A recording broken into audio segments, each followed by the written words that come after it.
I'll take your questions, and as usual, folks, they gave me a list of the people I'm going to call on. So, Jonathan, Associated Press.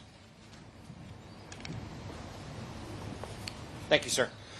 U.S. intelligence has said that Russia tried to interfere in the last two presidential elections and that Russia groups are behind hacks like SolarWinds and some of the ransomware attacks you just mentioned.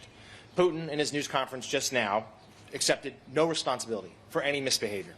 Your predecessor opted not to demand that Putin stop these disruptions. So what is something that concrete, sir, that you achieved today to prevent that from happening again, and what were the consequences you threatened him? Whether I stopped it from happening again, he knows I will take action, like we did this last time out. What happened was we, in fact, made it clear that we were not going to continue to allow this to go on. The end result was we ended up withdrawing, they ended up withdrawing ambassadors. We closed down some of their facilities in the United States, etc. He knows there are consequences. Now, look, one of the consequences that I don't know, I shouldn't say this, it's unfair of me. I suspect you may all think doesn't matter. But I'm confident matters to him, and to other world leaders of big nations. His credibility worldwide shrinks. Let's get this straight.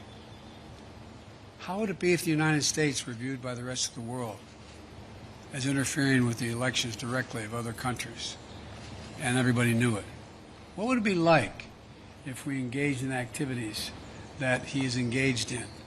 It diminishes the standing of a country that is desperately trying to make sure it maintains its standing as a major world power.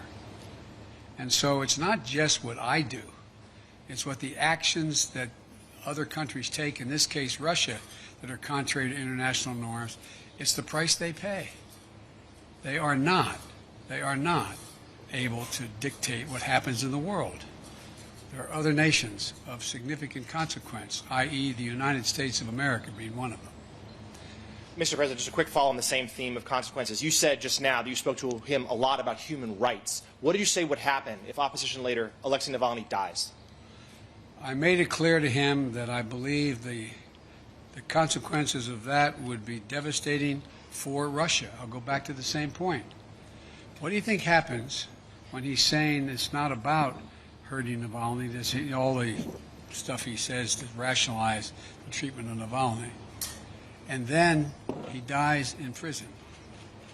I pointed out to him that it matters a great deal when a country, in fact, and they asked me why I thought it was important to continue to have problems with the president of Syria. I said because there's a violation of international norm. It's called the Chemical Weapons Treaty. It can't be trusted. It's about trust. It's about their ability to influence other nations in a positive way. Look, would you like to trade our economy for Russia's economy? Would you like to trade? And by the way, we talked about trade. I don't have any problem with doing business with Russia as long as they do it based on international norms. It's in our interest to see the Russian people do well economically. I don't have a problem with that. But if they do not act according to international norms, then guess what? That only won't happen with us. It will not happen with other nations. And he kind of talked about that, didn't he, today? About how the need to reach out to other countries to invest in Russia. They won't, as long as they are convinced that, in fact, the violations, for example, the American businessman who was in house arrest, and I pointed out, you want to get American business to invest, let him go. Change the dynamic. Because American businessmen, we're ready to show up. They don't want to hang around in Moscow. Look, guys,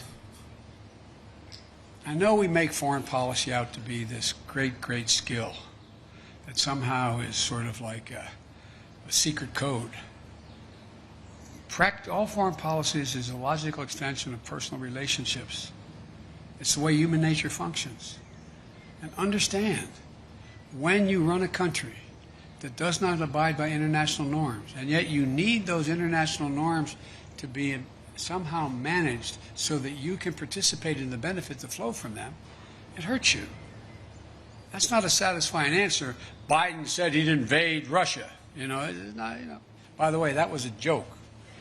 That's not true. But my generic point is, it is more complicated than that.